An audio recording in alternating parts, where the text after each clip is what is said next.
Good morning, Minister. Let me explain the arrangements. You're talking not just to this audience, large as it is, but to an audience in a breakout room, those who wish to be there, and an even greater number who will be watching you online or on YouTube and listening to your every word. Those to your left are the lawyers, including Ms. Richards, who's standing, who will be asking you the questions. Those at the very back are representatives of the press. Those in front of you, as is appropriate at a public inquiry, are the public. Most will have a particular interest in what you have to say. Mary will invite you to take the oath, and then Ms. Richards will begin her questioning. Mary.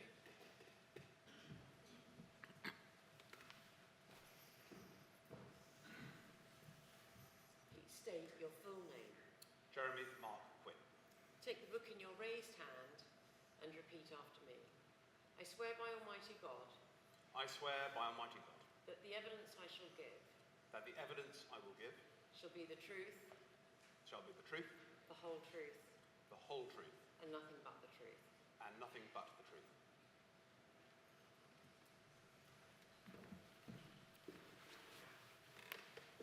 Mr. Quin, you've been a Member of Parliament since 2015, is that correct? That is correct. And since the 25th of October 2022, you've been a Minister for the Cabinet Office and Paymaster General. Correct. Your predecessor was briefly Chris Philp, before him briefly Edward Arger, but the role had been mainly filled for the preceding year or so by Michael Ellis MP. That is also correct. And Mr. Ellis, we know, was the successor to Ms. Mordaunt, from whom we heard yesterday. Now, in that capacity, you're the sponsor minister for the infected blood inquiry, is that right? That is correct. You are also the minister to whom the day-to-day question of considering Sir Robert Francis's compensation framework study and the inquiry's recommendations falls. So you're the lead minister in relation to those matters. Yes, so my role as sponsor minister is to ensure that this inquiry is established and has resources it needs to get on with its incredibly important task. As a sponsor minister, I've also taken on the role of chairing and therefore acting as a coordinating role, as is normal for the Cabinet Office across a number of different government departments that has an interest in this inquiry and achieving a resolution. And you're not the sole decision maker in relation to matters of compensation. That is a decision that falls to be taken collectively by the government, but you perform a coordinating role. Thank you, that is how I describe it. Now, you've told us in your first statement that shortly after taking office on the 27th of October, you received a briefing about matters relating to the infected blood inquiry, the interim payments that were in the process of being made, and more broadly the work of the inquiry and the question of compensation. Now, I'm not asking you for details of the briefing, but was that the first real knowledge you had about the matters with which this inquiry is concerned, or did you, through parliamentary or other ministerial work, have any particular knowledge of the area? I had a knowledge primarily through constituents' interest. I think there will be very few members of Parliament, sadly, that do not have someone who has been affected by this dreadful scandal, and therefore, through that context, I was aware. But I would say that briefing was the first time I began to get into the detail of the government's response and this inquiry. Now, I'm going to pick matters up, in fact, with events and certain dates prior to your appointment, just to see if you can cast any light on these matters in light of what you might subsequently have learnt. So, again, just to get the chronology in everybody's heads, Sir Robert Francis's study was delivered to one of your predecessors, to Mr. Ellis, on or around the 14th of March 2022. And if we just look at RLIT 0002052, please, Lawrence.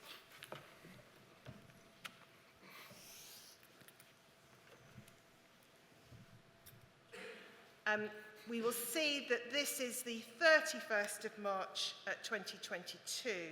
And if we can just go down the page, if I can just see the whole page. Yes, it's the first statement from Mr. Ellis, so that heading the Minister for the Cabinet Office and Paymaster General.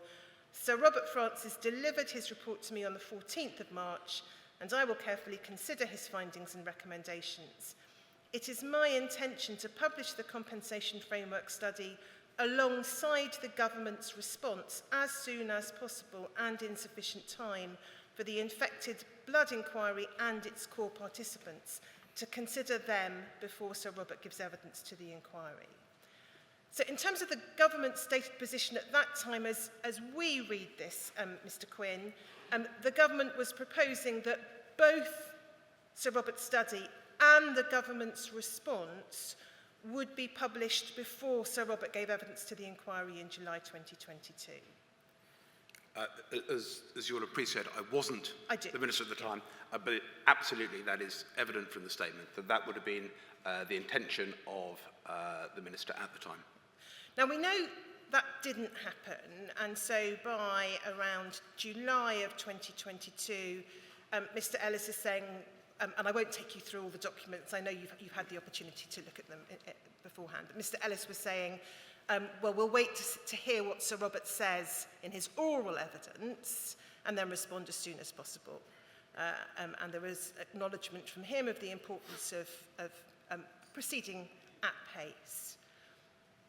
I just want to explore with you, if I may, what might have been some benefits of the government publishing its response or a response to Sir Robert's study, and see whether you have any comments to make upon what I'm going to suggest would have been benefits. So in general terms, publication of the government's response or its thinking would have enabled the inquiry's own work to be informed by the government's thinking.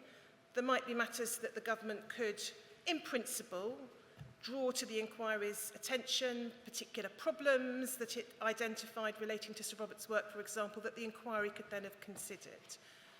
Do you have any comment on that? Again, I'm conscious you're not the Minister at the time, so I'm not asking you about decision-making at the time.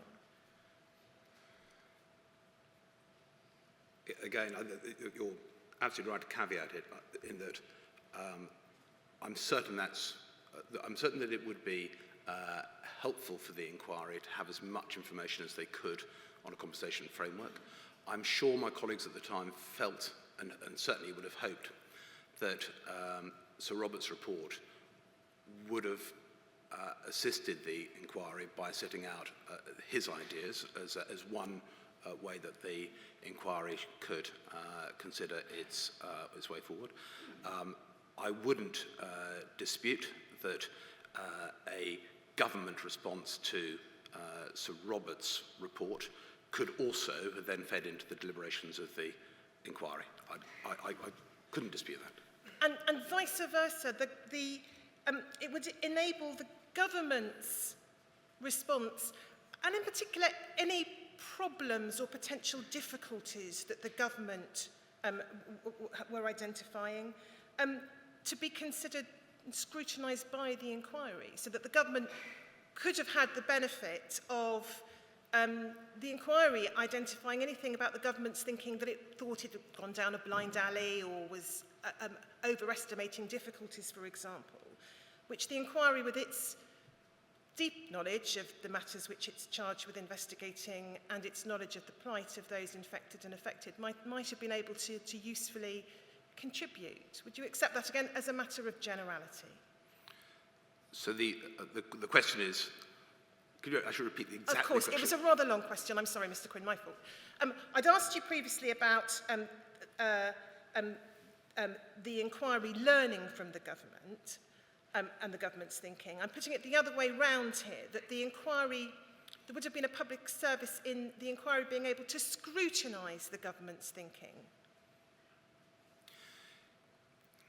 Yes, but my only difficulty is trying to put myself into the minds of my colleagues at the time. I think going back to the original establishment of Sir Robert's inquiry, it was, his study, it was to help inform government so that they could then be in a position to respond to the to what came out of this inquiry in terms of recommendations. So I'm not certain if at the time my then colleagues would have been thinking, we will receive this study, we can then publish all our detailed thoughts on compensation in order to inform the inquiry. So it may indeed have been helpful, as I said in my last answer to your last question. I'm not certain if that was the genesis of the study. I think the study was more about how we can prepare ourselves rather than, in some ways, trying to push the inquiry into one or other view on compensation. I suspect the thought would be, this is really helpful, we need to do work, we may be able to set up things in advance, but this isn't necessarily a way of trying to influence the inquirer's judgment as to what the compensation should be. And the government coming out to say, we think this and this and this is impractical. That might have been the thinking of my colleagues at the time, that wasn't the purpose of the study, and that in doing so, it may be seen to be trying to influence the views of this inquiry as to what the compensation arrangements should be. I don't know. Can I then just put forward two further, what might have been advantages, and might still be advantages of the government being able to be more forthcoming than it has been to date about its thinking. The first is the general principle of transparency and openness, and perhaps particularly important in the context of an inquiry whose terms of reference require it to consider whether there has been historically, and indeed in recent years, a lack of candour and openness on the part of government. Do you have any observations to make about that? I've been very keen from when I've taken up this post to be as open as I can be in terms of the work that we're doing and the work that we're undertaking. It is a huge issue to get right, and it does require cross-government agreement, as you said from the outset.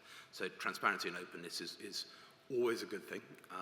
It is also incredibly important that one doesn't say anything that gives a misleading impression or takes people in a direction that then can't be honoured by government. So I'm always mindful of both those factors. And then the final importance of the government being as open as it can be, whether in publishing its response to Sir Robert's study or more generally, would you accept this as that it would avoid those who have been infected and affected continuing to feel marginalised and excluded?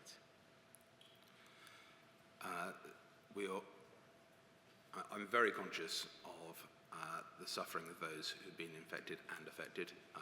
The huge wrongs have been done, and the more that we can, the sooner this can be resolved, and the sooner that a government response can be made, the better. I've got absolutely no doubt on that. Can I just then ask you to look at something you said in December 2022? It's a document I'll come back to probably, but just for present purposes, if we look at COLL 000022, please, Lawrence.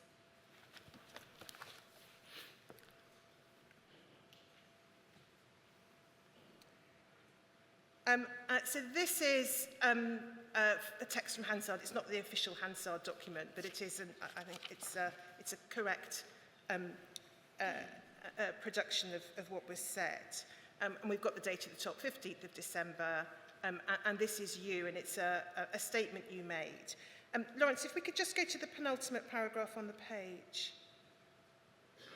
Begins, the government had intended. So this is still dealing with the question I started with Mr. Quin, but we're now looking at what you were saying about it having come into your role. It says the government had intended to publish a response alongside the study itself ahead of Sir Robert's evidence to Sir Brian Langstaff's inquiry.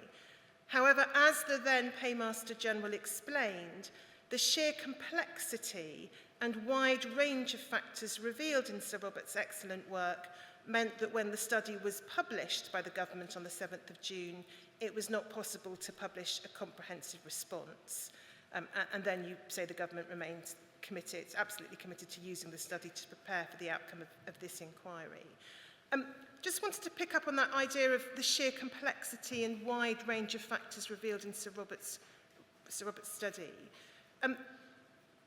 That shouldn't have come, should it, as any surprise to the government, because the government had itself approved the terms of reference. I'm not going to take time looking at them. I know you've looked at the study yourself, but the terms of reference for Sir Robert were comprehensive and required him to look at a number of important matters of detail. So the government ought to have expected, ought it not, the kind of detailed, wide-ranging study that it received. Are you able to assist us in understanding why it was apparently the complexity and wide range of factors that led to the government's change of position? Again, you're asking me to comment about events that I wasn't present for a good 6 months or so before I became I minister. am, but it's because you must have been given some information for the purpose of making this statement. It may be you have no information beyond what's in this statement, but the reason that's being given as I read this... I think that statement would have reflected what Sir Michael said when he when he made public Sir Robert's report prior to the, so that that could be used for the purpose of this inquiry. So I suspect, it would be my expectation, that would be a similar set of, as I am quoting Michael Ellis there, saying that is what he explained. So I think I was going back to what Michael Ellis said when he made public the Sir Robert study without a government response at that time. Okay. And certainly from discussions I had subsequent to my appointment, I am aware that work was undertaken prior to the interim. When the interim payment was confirmed by this inquiry, I think there was a huge amount of focus to get the interim payment done and paid before the end of October. But certainly prior to that, and I'm told through it, there was work still ongoing regarding Sir Robert's report. It is so.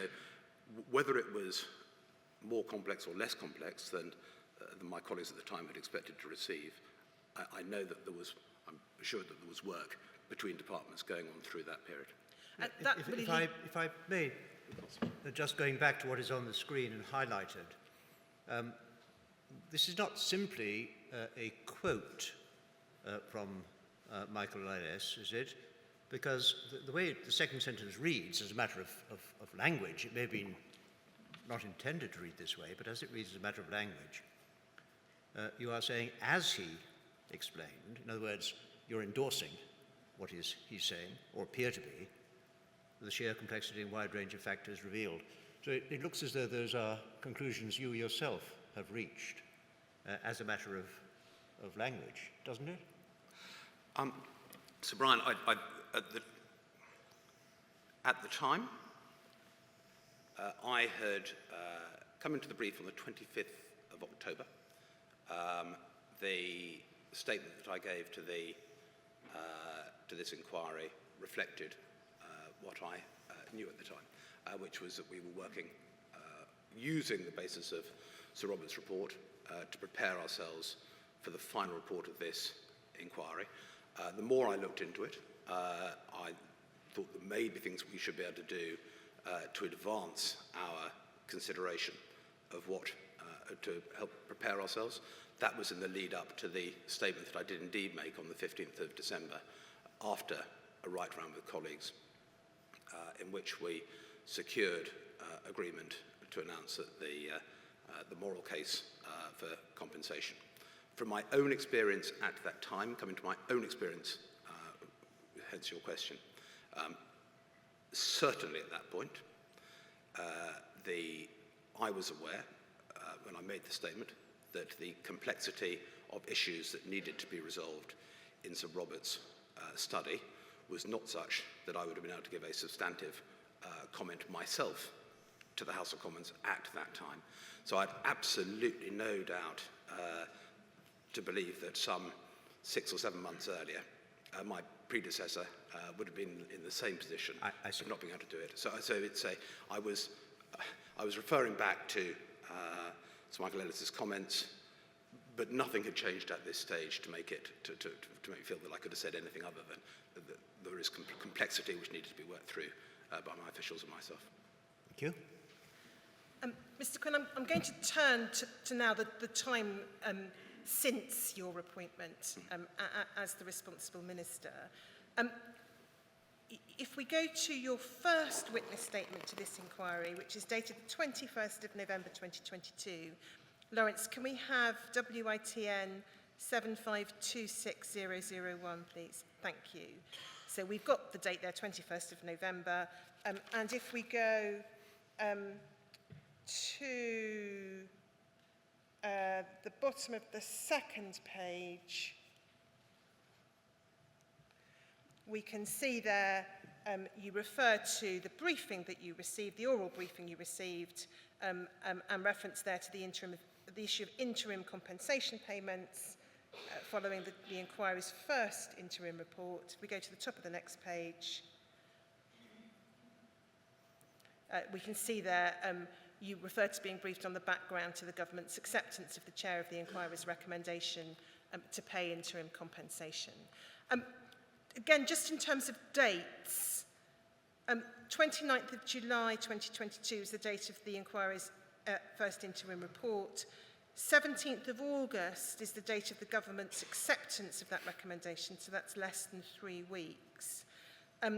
It's clear from this paragraph of your statement there was still some detailed work to be done. You refer there to that including ensuring that mechanisms were in place to ensure that the payments would be disregarded for tax and benefits purposes. But it's right, I think, to understand that the fact that there were details still to be worked out hadn't stopped the government taking a decision on the issue of principle in relation to that first round of interim payments. That's correct. Now, you then say this, if we go down to paragraph 9, please, and I just want to read what you say in 4 paragraphs of your statement and then just ask you a little about it. So you say this: the consideration and decisions required to deliver interim compensation impact on many of the recommendations in the compensation framework study, such as delivery, administration, oversight scope and statutory and/or legislative requirements, all of which were under active consideration by officials prior to the inquiry's 29th of July report and remain so through a network of cross-government working groups. Paragraph 10, picking it up at the very last line of the page, having referred to the commissioning of Sir Robert's study, you say work continues across government and with the, if we go to the next page, active participation of the devolved administrations to consider Sir Robert's recommendations as evidence to the inquiry and the views of infected and affected witnesses so that government can respond swiftly to any recommendations relating to compensation in the inquiry's final report. Then you say, I won't read out paragraph 11, but you refer to certain aspects of Sir Robert's recommendations.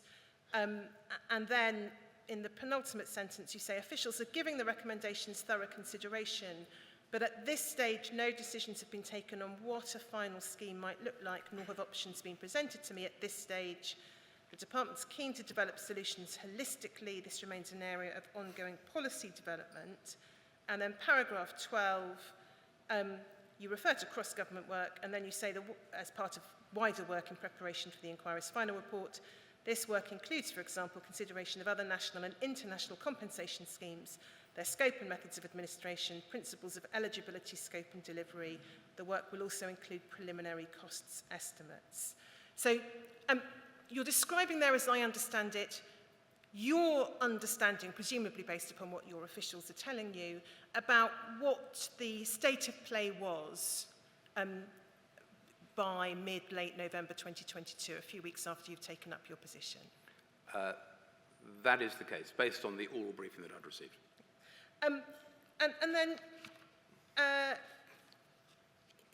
in terms of what you've described as the active consideration and the giving of the recommendations thorough consideration, at this point in time, the government had Sir Robert's report for around 8 months.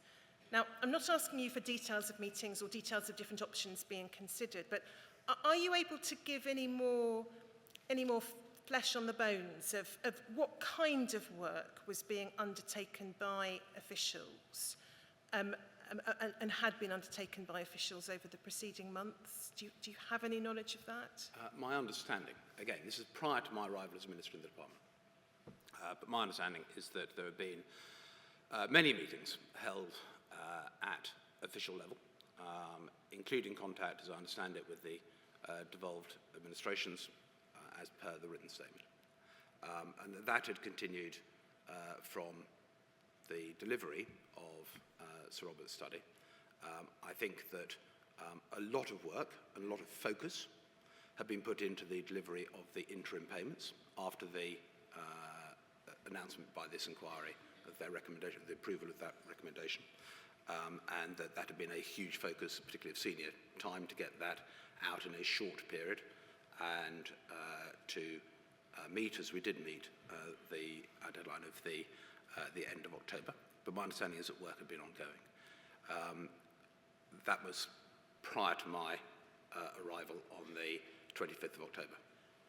Would it be right to understand,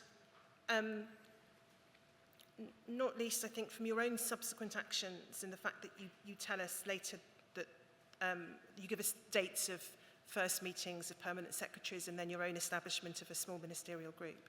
So would it be right to understand that as at the date of this statement, 21st of November, the work that had been undertaken, leaving aside the interim payment question, had been at official level rather than ministerial level? Because you said there were no options or decisions yet presented to you.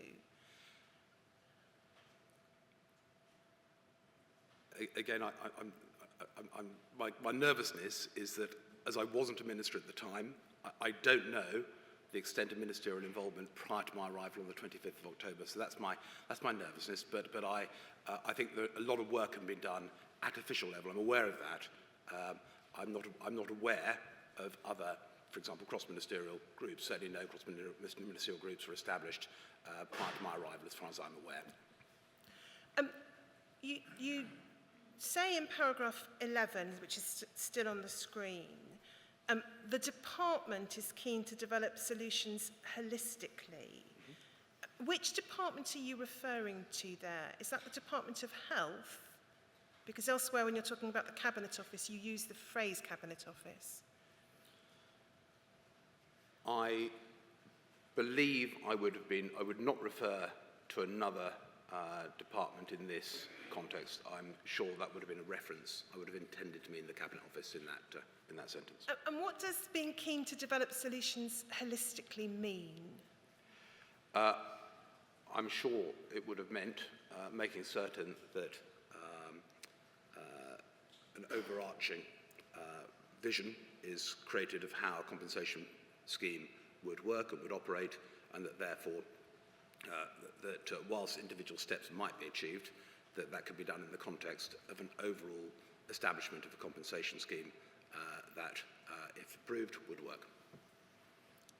And then if we look at paragraph 12, the second sentence, it says the work includes, for example, consideration of other national and international compensation schemes, their scope and methods of administration, principles of eligibility, scope and delivery. Now, the government, having commissioned bespoke independent advice specifically in relation to a compensation framework for those infected and affected, and indeed the government, knowing that the study produced by Sir Robert was under consideration by the inquiry and was expecting the inquiry to make its own recommendations.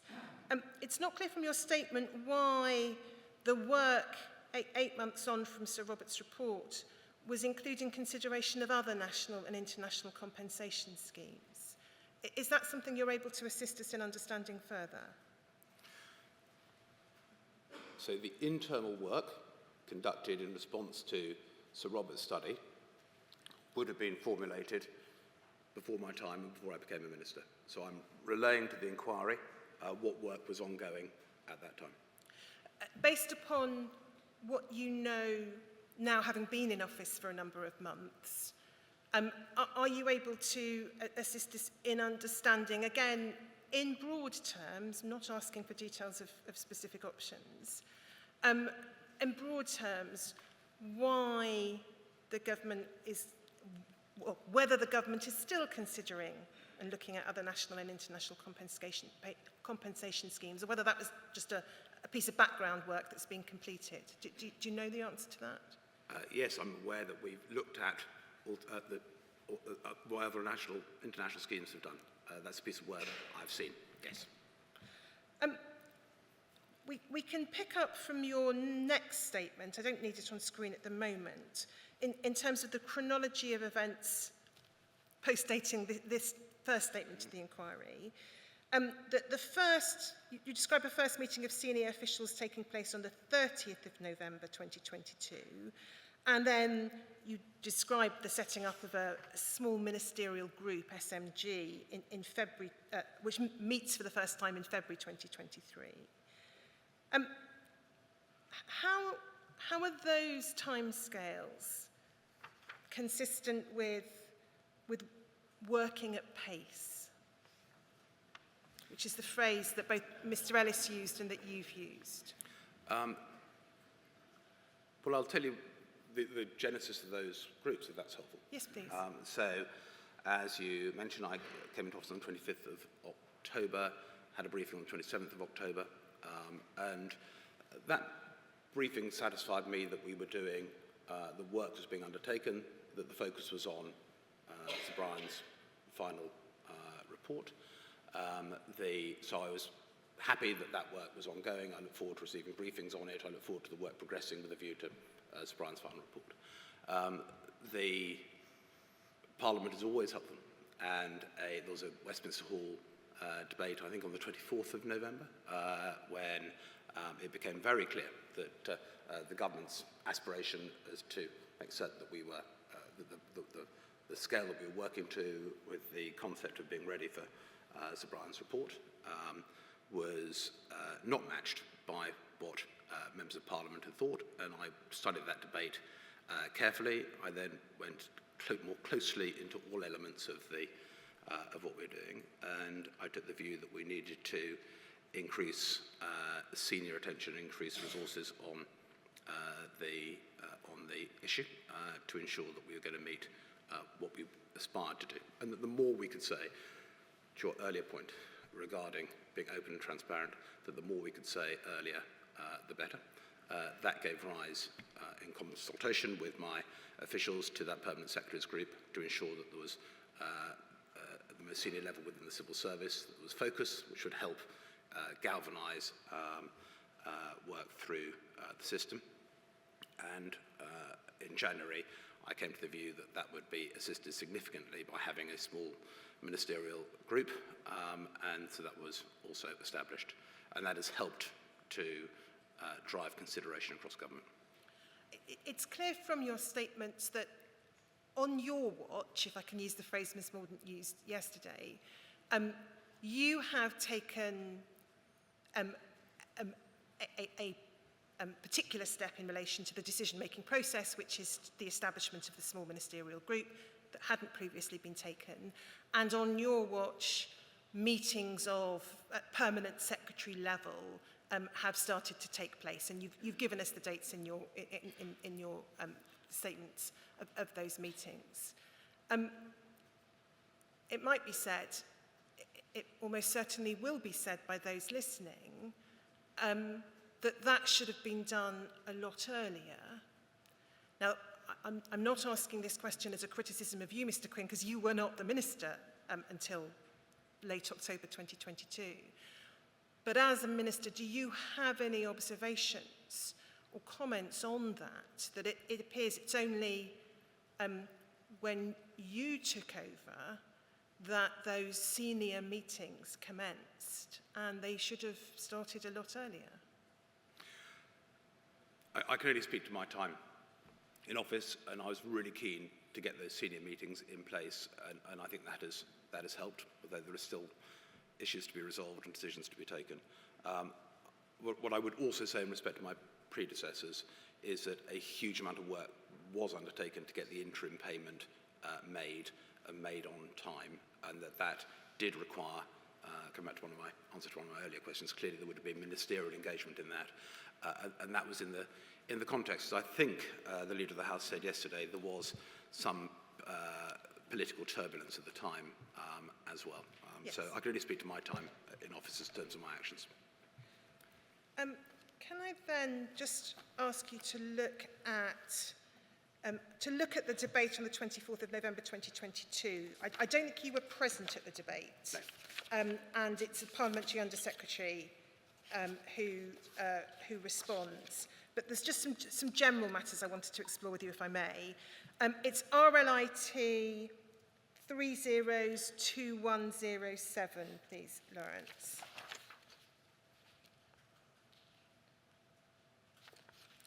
And we begin with Dame Diana Johnson.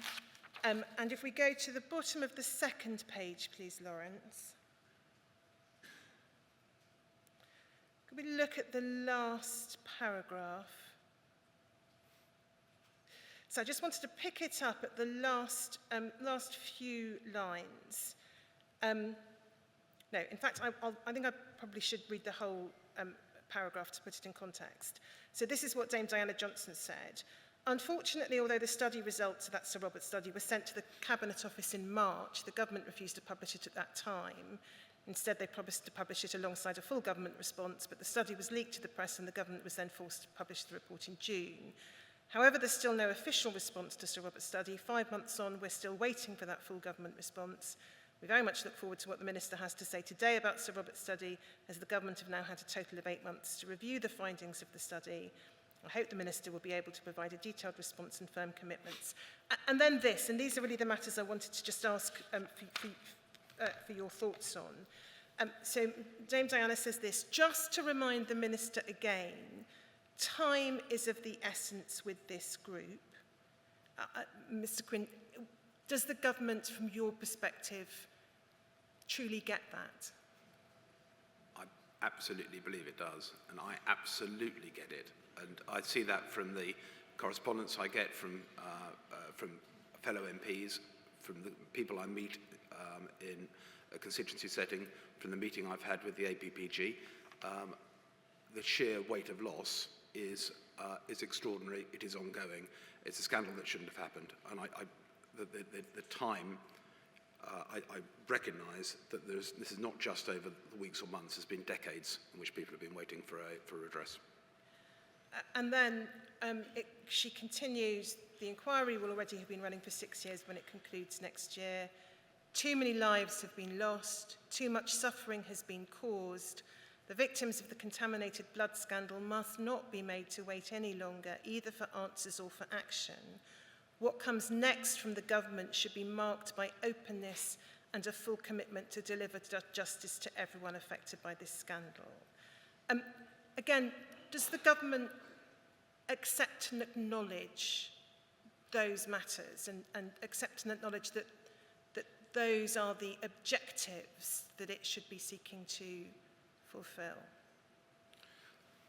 The objectives being to ensure that there's redress and recognition of the sufferings. Yes, to deliver justice to everyone affected without being made to wait longer than necessary. Correct. And then if we can just turn to page 15, please, and see, so I think if we start on page 14, we look at the bottom of the page under the heading, the Parliamentary Secretary Cabinet Office. So that's a more junior minister within the Cabinet Office, is that right? Yes, he is the other, yes, he is my junior minister, indeed. And then we can just, picking it up at the bottom of the page, we can see he says, I'm confident that Sir Brian Langstaff's infected blood inquiry, whose report we expect in the middle of next year, will deliver the answers that the victims of infected blood have waited so long for, and will make recommendations for compensation and wider recommendations to ensure that such a disaster can never happen again in our country. So this, I think, is right to understand from both this and elsewhere.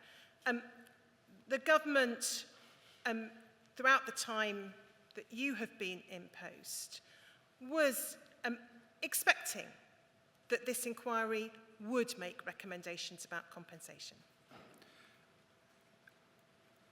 Leave aside the question of when those recommendations might be made. Absolutely. Yes, my assumption was as part of the final report, but I certainly assumed that there would be recommendations made on compensation. Absolutely. And then if we go to the next page, please, Lawrence, and if we can zoom in on the sort of first 2/3 of the page so I can find the right passage. Yes, if we could pick it up.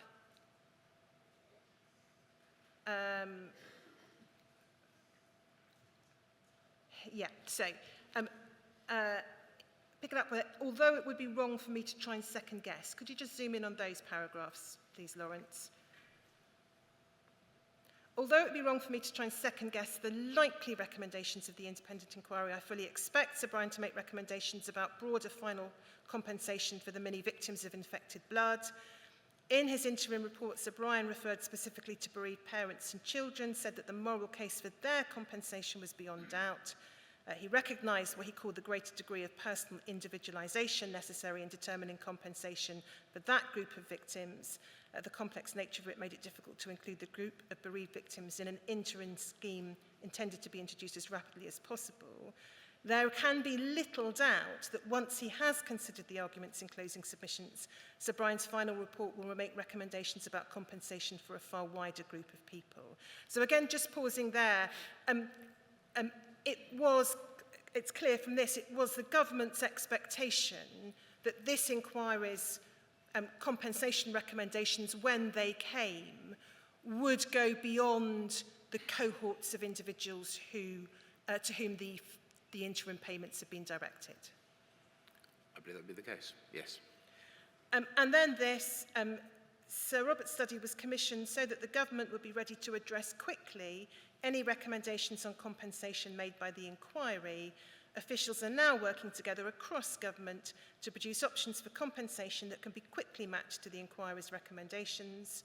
On the point made by the Right Honourable Member for Kingston upon Hull North, Dame Diana Johnson, at the start of the debate, we have the resource in place across government to do that work. We are doing it with the intention of being able to respond very swiftly to the inquiry's findings when they come. So, as at the end of November 2022, would this be a fair summary of the government's position? It was expecting to receive recommendations from this inquiry about compensation. It was, I think, at that stage expecting that those would come in mid-2023. As we know, they came slightly earlier, but mid-2023. And its plan was to have done everything it needed to do to be able to respond very swiftly to those recommendations. That is a fair summary of the position at that time. Thank you. Now, that then was 24th of November. Again, just sticking with your own direct involvement as much as I can now. You wrote to the Chancellor of the Exchequer on the 5th of December 2022. Could we just have that letter up on screen, please, Lawrence? It's WITN 7526003. And if we go to the next page, so we see there the letter, 5th of December, and addressed to Jeremy Hunt, Chancellor of the Exchequer. The heading tells us in broad terms the purpose, right round, to agree acceptance of 3 recommendations in the compensation framework study by Sir Robert Francis KC. And then you say, I'm writing to the Home Affairs Committee to seek clearance to 1, accept recommendations 1, 4 and 19 made by Sir Robert Francis, and then 2, formally accept that there's a strong moral case for compensation as articulated in Sir Robert's first recommendation, building on government's acceptance of the case for interim compensation payments announced on the 17th of August. And then just the next paragraph. I'm seeking clearance ahead of an announcement outlining planned cross-government work over the coming months in consideration of infected blood compensation on the 15th of December. Responses are required at 5 p.m. 12th of December. So can I just ask you to help us understand the process here?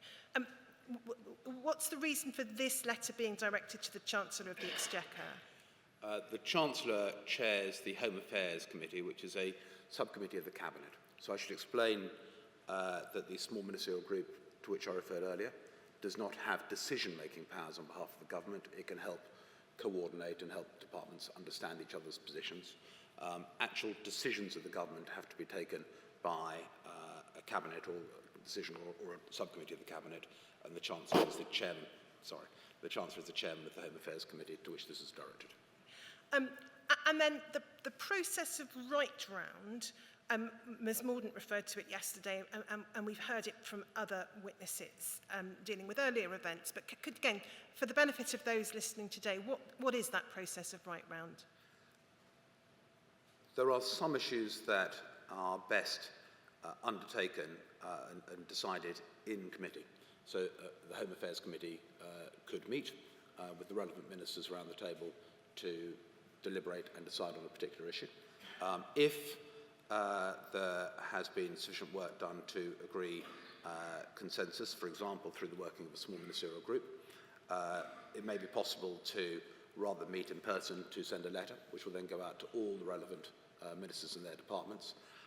They will then respond to the chairman of the committee saying whether they do or do not accept the proposition being advocated by that particular minister. If everyone agrees, that's government policy. If there is dissent, at that point you need to have further engagement before an agreement can be taken up collectively.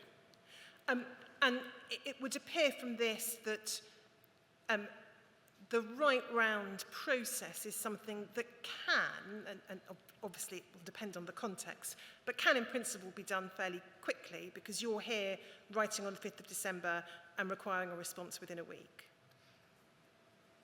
Yes, as you'll appreciate, that the writing the letter and receiving the letter is that's the easy part of it, is making certain that there is agreement to what they contain, and that can take weeks or months. We know you did, in relation to the moral case for compensation, get that agreement because you made an announcement on the 15th of December. Could we then just go to the second page, please? And I just want to pick it up in the last two paragraphs on that page. Again, you refer to Sir Robert's study. It is commissioned in order to provide the government with advice on potential compensation framework designs and solutions which can be ready to implement upon the conclusion of the inquiry, etc. You set out the expectation that there'll be further recommendations. You say we must be ready to respond positively and swiftly to them. To that end, Cabinet Office officials will establish cross-government working groups to take forward separate work strands related to the study. So I think the natural inference, I think, from that letter is that such cross-government working groups hadn't to date been established. Is that right? Well, working groups so work had been conducted between departments. I suspect what this is referring to is the establishment of the permanent secretary level group. I suspect that's what the reference is. And then you go on to say, in the next paragraph, you refer to there being a very low level of trust of the government among campaigners. You refer to meetings you had with the APPG. You say that they, co-chairs of the APPG, had vociferously made the point that on this issue, in their view, HMG tends to be very reactive. You refer to the government being criticised for not having made more progress or provided a full response. You say a full response is not possible before cross-government work in consideration of Sir Robert's detailed recommendations is complete. This will take some time. Work is underway with the intention of completion by May 2023, ahead of publication of the inquiry's final report expected in July 2023. So in terms of the government's own deadline for this work, the plan as at early December 2022 was that it would be completed by May. Is that right? That was my intention, as set out in this letter to the Chancellor and the Home Affairs Committee. I wanted to drive progress as swiftly as I could. Okay. Now, we know that hasn't happened, but I'll come on to that because I want to take this chronologically. You then say, I still think it is important to provide reassurance via an oral statement, reference progress made and the government's determination to be well prepared for the publication of the Langstaff report expected in mid-2023. So we just go over to the top of the next page. The obverse is also true. A failure to make a statement will increase mistrust and may even foster the erroneous view that HMG is not intending to respond appropriately to Sir Brian Langstaff's recommendations. Again, that's a theme I'll pick up later, Mr. Quin. And then it's therefore my intention to update Parliament as this work progresses, providing as much detail as I can on specific areas of work, including where possible formal acceptance of other recommendations as work strands are completed, seeking collective agreement where necessary, and then you say you'd like to be as forward-leaning as possible when you announce the acceptance of the moral case for compensation. So it looks from this as though what your thinking was at the time in terms of the process is that as and when decisions were made on particular issues, you were or particular recommendations, you were hoping you might be able to make announcements on a rolling basis rather than just making a single announcement at the end of all the work. Is that a fair way to read what you're saying here? That is. Again, I'll pick that up when we come to where we are as at today. The moral case for compensation, you were given the green light to make that formal statement, which you then made in December 2022, 15th of December, accepting the moral case for compensation. What did the government mean by accepting the moral case for compensation? Can you help us with your thinking or your understanding of the government's thinking in that respect? Well, it was the acceptance of a recommendation, recommendation 1, and as per Sir Robert, there's a strong moral case for a publicly funded scheme to compensate both infected and affected victims, as set out. So it's an acceptance that, is this right? I don't want to put words in your mouth. It's an acceptance that establishing a compensation scheme is the morally right thing to do. Yes, I think it does both that and also says that we shouldn't be constrained by any strict legal liability, that there is something, certainly as a layman, not as a lawyer, I would take a moral case to say that there are grounds to be more generous than that would be required by law in these circumstances, for very good reasons, as set out by Sir Robert and indeed Sir Brian. And then if we could just briefly look at what you said in Parliament on the 15th of December 2022. So that is COLL 5022, please, Lawrence.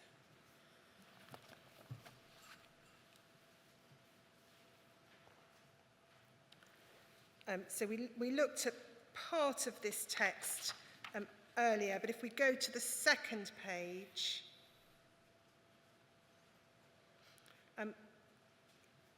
if I can pick it up in the third paragraph, this was your update to Parliament. Cross-government working group coordinated by the Cabinet Office is taking forward work strands.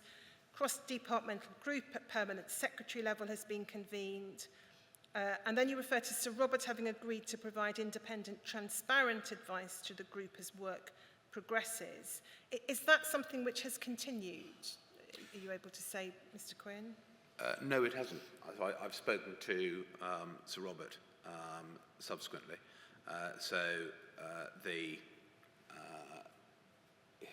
He was never called upon to give ongoing advice into that committee by the Permanent Secretary Group, which subsequently had less prominence. I think was the SMG was formed. And then you say, it's my intention over the coming months to update the House on progress and where it is possible to provide greater clarity on the government's response to Sir Robert's recommendations prior to Sir Brian's report being published. Again, that's an issue I'll come back to. And then the next paragraph, then we can see your formal acceptance of the moral case for compensation.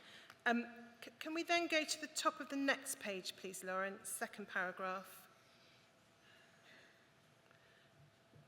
You say this, those infected and affected have suffered enough, and then you refer to the government's actions through payment of interim compensation. You say, last sentence, we've much to do, but I wish to assure the House this is a priority for the government and will continue to progress it. And then, if we could turn to page 4,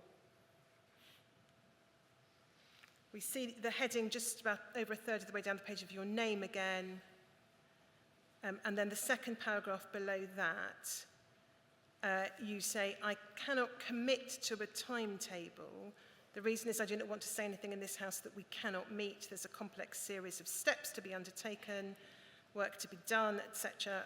It is my intention to update the House as we make progress. We must do so in order to ensure that those infected and affected are fully apprised of the progress we're making.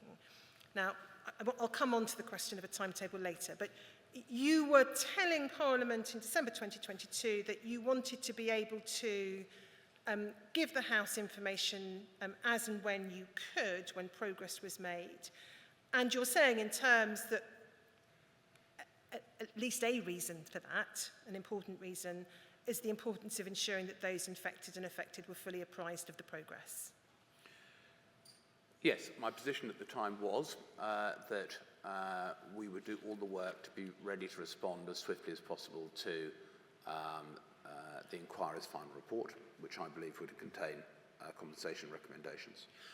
It was also the case that if I could set out building blocks which would help in towards that process, towards being in towards the government's response on compensation, that's something I would like to do, and would then make statements accordingly.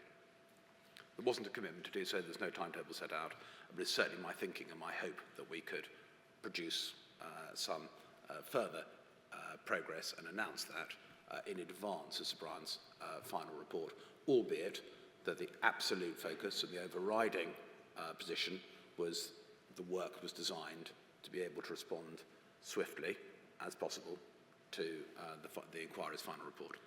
And that reflected, no doubt, the government's understanding that the further recommendations on compensation that the inquiry might make would be contained in its final report. Correct. Again, I'll come back to the question of waiting for the final report. But before I do that, I just want to then pick up on some points of detail and some dates and so on. You set them out in your second statement. I'm not proposing to put the statement up on screen unless it would assist. But you tell us in that second statement that, I think starting around early January 2023, you asked for more frequent briefing. Why was that? Were you concerned that you weren't being kept up to date, or that was that to try and encourage officials to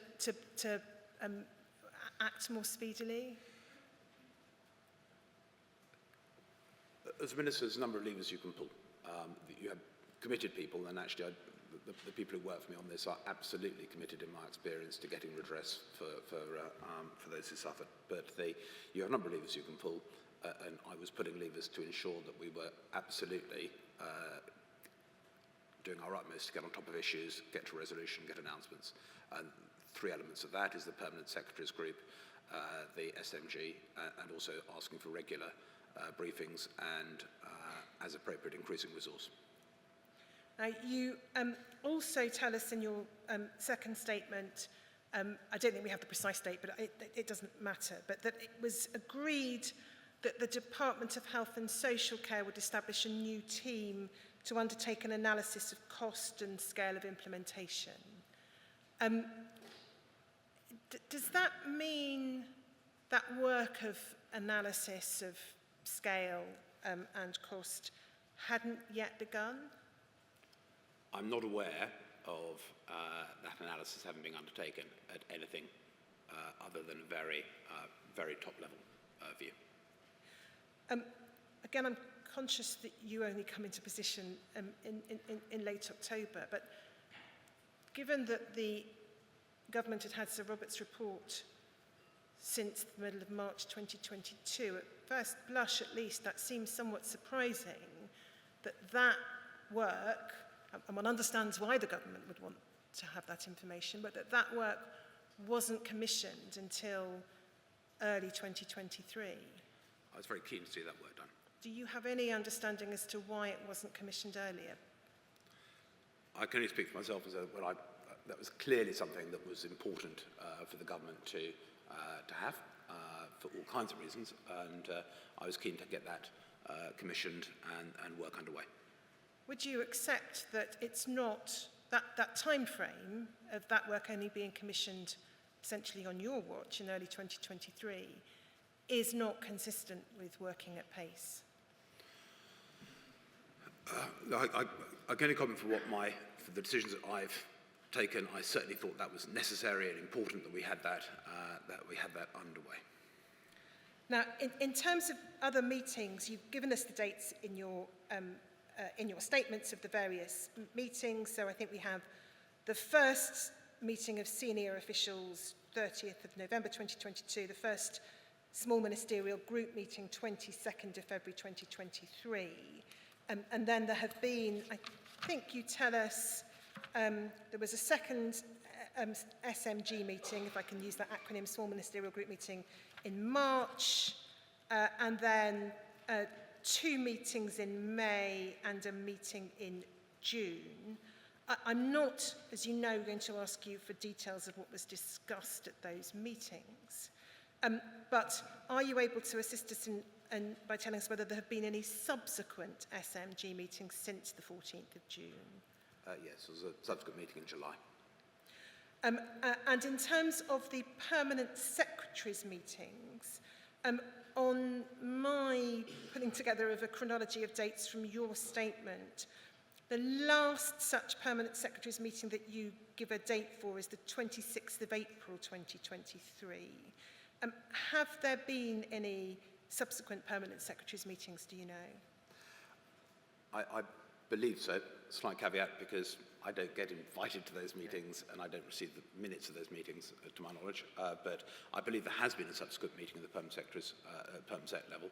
What I would say, however, is that the more an SMG works, often that becomes the focus rather than the permanent secretary group. So they will be coordinated together. But my understanding is that there has been a further permanent secretary meeting since then. And just to complete the chronology, the other category of meetings which have taken place, I think starting in June, have been meetings that you have had, whether virtually or otherwise, with health ministers of the devolved administrations. Yes, 2 such meetings with the health ministers for Scotland and Wales and the permanent secretary of the Health Department in Northern Ireland.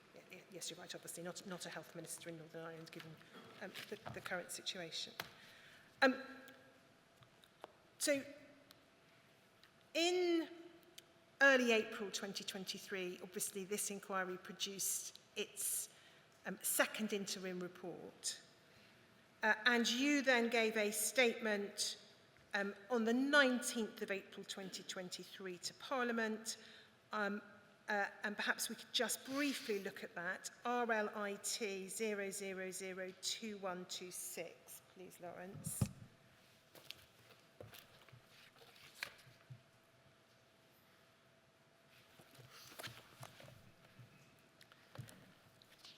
and you refer to the publication of the inquiry's second interim report. I'm not going to go through the detail of what you set out, but could we go to the next page, please? Bottom half of the next page. And if we could just zoom in on that bottom half, please, Lawrence.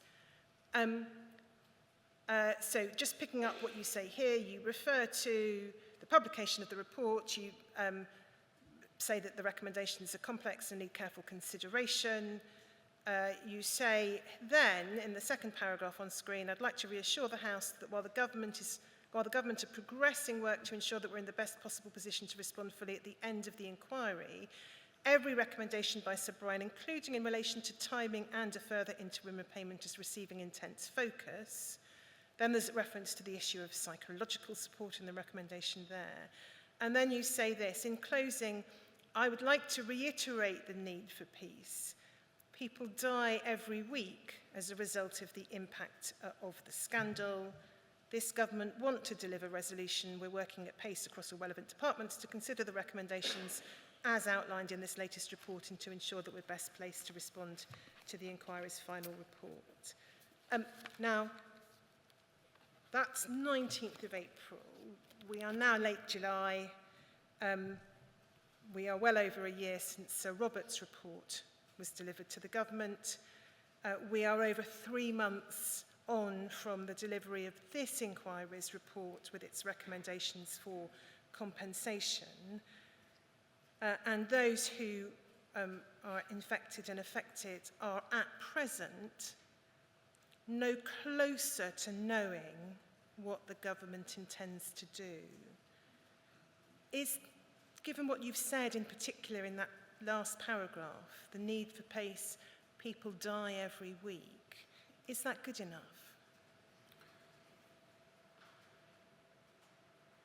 Given the scandal and the enormity of what happened and the impact that's had on so many people's lives, there are no good answers in terms of producing redress, and nothing can in any way compensate. What I want to see, what the government wants to see, is a proper resolution to this. It is difficult to formulate and conclude a response. I recognise that, but I'm absolutely determined that we do make create a fair and equitable settlement, which I've said before. Just going to press you for an answer, if I may. And I'm not here looking at, I'm not looking at simply the period that you have been Minister. Recognise that you have taken steps that were not taken in terms of processes that were not taken by your predecessor. But looking at the overall period of time since the government has had Sir Robert Francis's recommendations, and the further period of time since the inquiry has delivered its recommendations, and appreciating, as I do in asking this question, that there's obviously a lot of work to do in setting up a compensation scheme. Is it good enough that the government still have given no indication of what it actually might do? The government from the outset has said that they would want to respond swiftly to, in terms of the substance of a compensation scheme, swiftly to Sir Brian's final report. And I appreciate that Sir Brian, an inquiry, has said that that is their final word on compensation. As I've said in the House of Commons before now, I've got absolutely no doubt that those compensation proposals will be put into very upsetting context when the full findings of the report are released. So I note the time. I'm going to be probably another half an hour, 40 minutes or so, I think, in my questions. I'm happy to continue or take a break. It's entirely a matter for you, sir. Well, I think we will take a break. If I can explain, there will be a further break, which will be after the 45 minutes or so. I say or so with due respect to Ms. Richards, it's Council's estimate of time,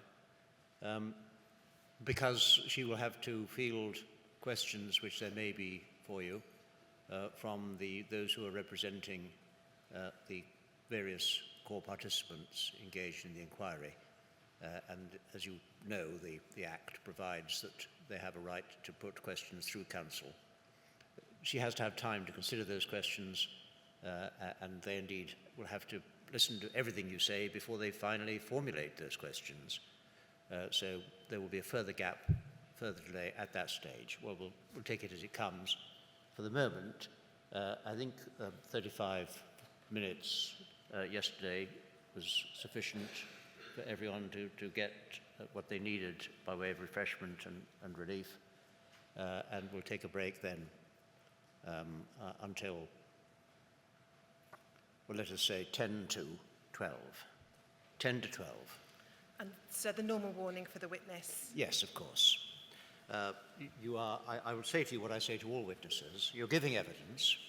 What you must not do is discuss anything you have been asked or anything you think you may yet be asked with anyone, whoever that anyone might be. I look forward to seeing you back at 10 to 12.